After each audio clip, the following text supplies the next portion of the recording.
Hi, my name is Shamika Cherry Jackson, and I'm a licensed clinical social worker, owner operator of Walking in It Counseling and Consulting. I spend a lot of my time with families affected by special health needs and/or disabilities. And anyway, I just wanted to introduce you to a concept or a term called perpetual parenting.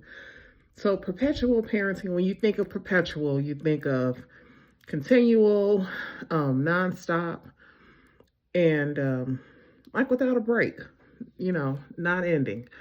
And so when you think about that, couple that with the word perpetual parenting, so it's the concept or idea that it's older adults, older parents taking care of their adult children with intellectual or physical disabilities. And so it's perpetual because they haven't had a break in their caregiving.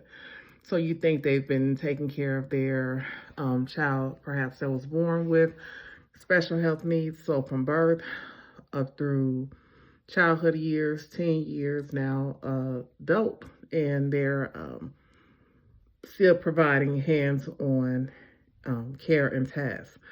So if you think about it from a standpoint of, how children have milestones or life tasks that they should be approaching or accomplishing.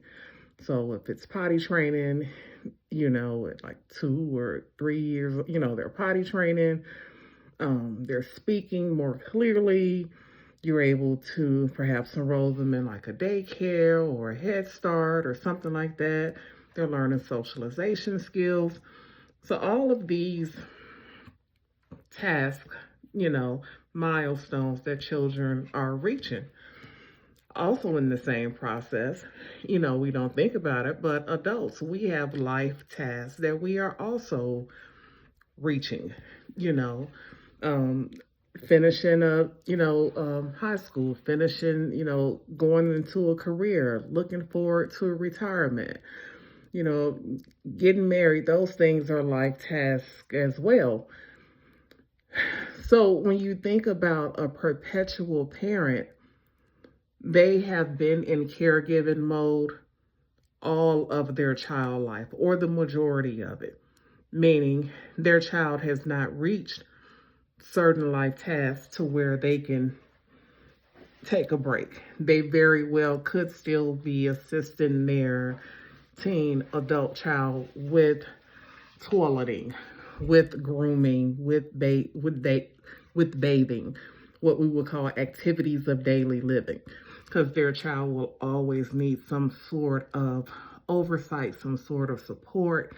So as they're assisting their adult child with these activities of daily living, you think, as let's just say a woman in her 40s, she's been doing this, let's just say, for the past 20 years or so, taking care of her child, but at the same time, I think she's going through perimenopause, perhaps menopause, all the changes that she's going through and continuing this. So that's the concept of perpetual parenting.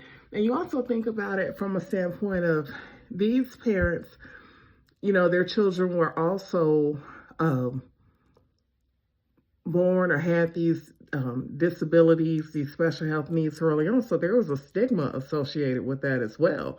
And so just the wear and tear of always having to fight for services, um, seeking out resources and assistance to help them in this journey, and even increased isolation.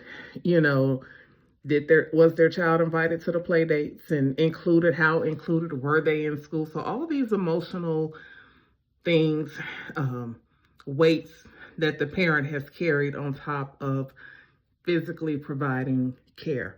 Not only that, but what is going to happen eventually as the parent? You're going to continue to decline in your physical health because you're also on this trajectory, as we all are, you know, going through these life tasks. So the idea of perpetual parent is that it's nonstop, it's perpetual, it's ongoing.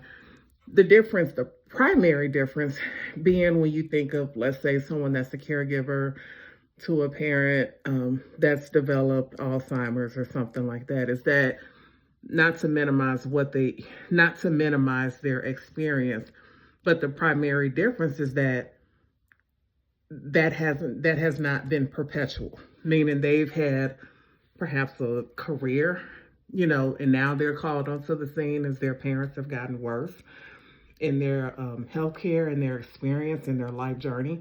So now they're called onto the scene to come in and provide more hands-on care to their parent, or their loved one.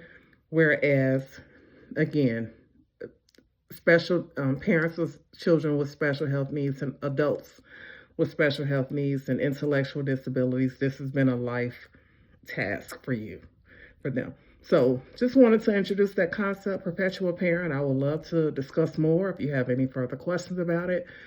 And it's just interesting because as I research them, there is limited research on this, but it's a growing population as we see that individuals with disabilities, I think like in 1929, individuals with Down syndrome, born with Down syndrome, were expected to live 9 years.